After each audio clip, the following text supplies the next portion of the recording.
Hey guys, we're back, and these last few weeks have been busy. Biggest priorities have been the projects that have to be done before we can get off the dock.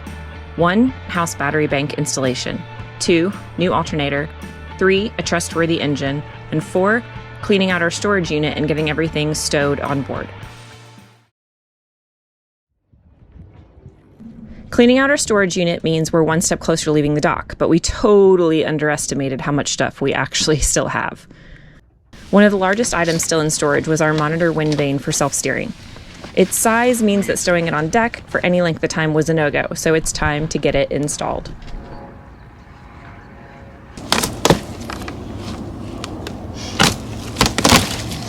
Oh, great. Oh, great. Packing peanuts. These are gonna go everywhere. Uh-oh. One of these is a biodegradable one. They don't look like it. Oh.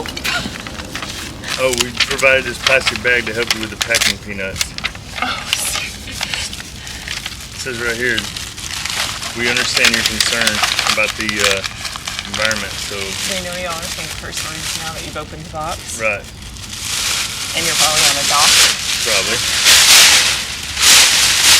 Okay. So...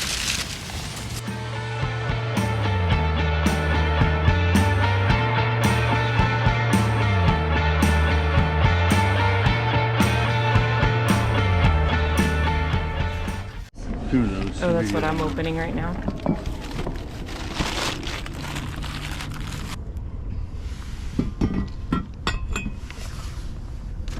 That's even more angled up. This height should have been up front. Should have been swapped around to where... Because that tube is supposed to sit level. Parallel to the water line. Right. Just level. like that. Which it's perfect like that. But it's facing backwards. the wrong way. Right. Like they welded the wrong attachments, or they welded them in reverse positions. Awesome. So this picture shows it.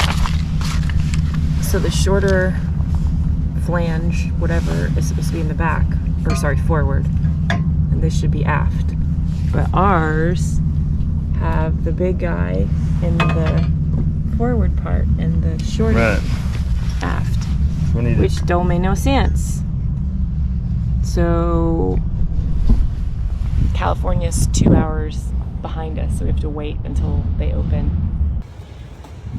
We were able to contact Scanmar, who makes the monitor wind vane, and now we are headed to a welder that is going to take off those brackets and re-weld them in the correct spots. And then Scanmar is going to reimburse us for that fee because they're not able to get us new parts until at least January, they said. So they're trying to make it right. I hope they do. We're at the dealership today and we're getting ready to sell our car. It's the big day. It's getting real. Getting rid of all our stuff. We have a friend that's gonna let us use his car for the next week or so, or however long it ends up being until we're actually ready to go, but we are gonna be carless after today. Bye, girl. See ya. Been a good one. The engine seems to be running okay.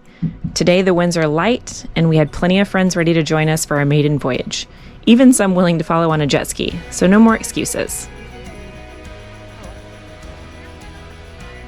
After finding out that both alternators we had on board weren't the right ones, we had a non-working battery charger, a non-working inverter, and the marine supply stores that normally carry these items were out of stock for several more weeks. We were feeling pretty defeated. Add to that the wind vane screw up, and we were really needing a morale boost.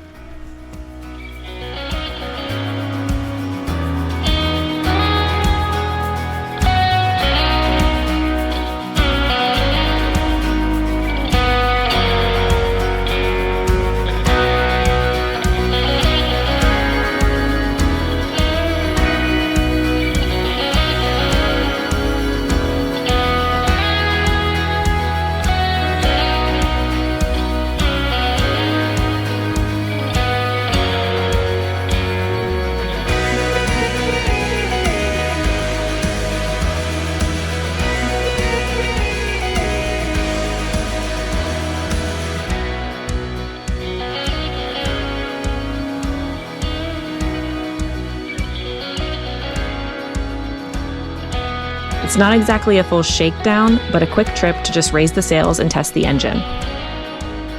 We still seem to have an air leak somewhere in the system, so we'll have to get that sorted if we're going to use the engine to charge our batteries at anchor. This engine is the most stubborn item on our to-do list, and we just can't seem to get it checked off. Stay tuned. So this is where our batteries are going to go, in this compartment. So we have 4 90 amp hour Masterbolt AGM. We have to build a shelf in here so that they sit all where we want them to sit and don't move around. Don't get much more perfect than that.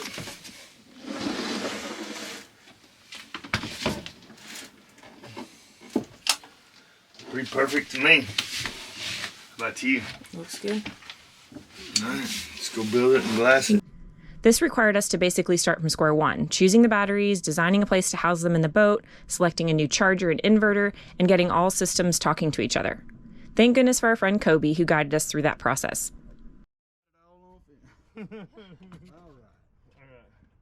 2 weeks after discovering the error with the monitor mounts, we're getting it installed, and Scanmar made good on their promise to reimburse us for our troubles.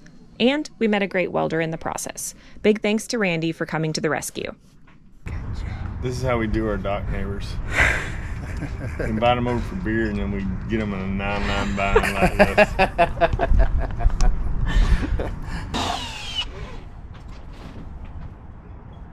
Oh my gosh! Let's see. Or you putting us on? It is pretty damn close.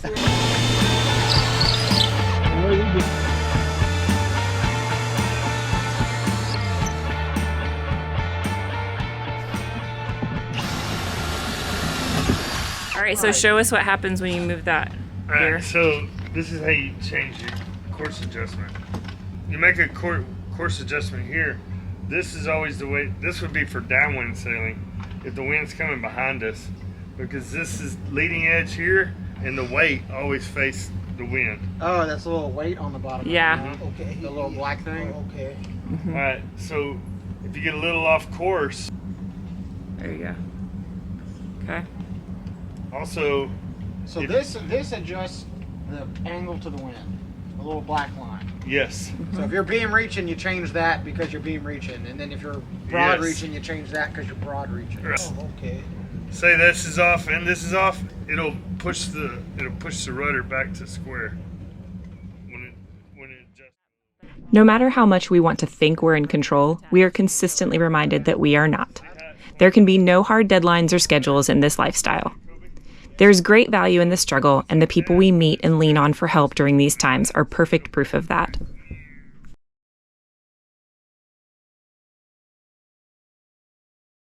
Thanks for watching. Don't forget to follow us on Facebook, Instagram, Patreon, and hit the subscribe button to keep up with all of our adventures.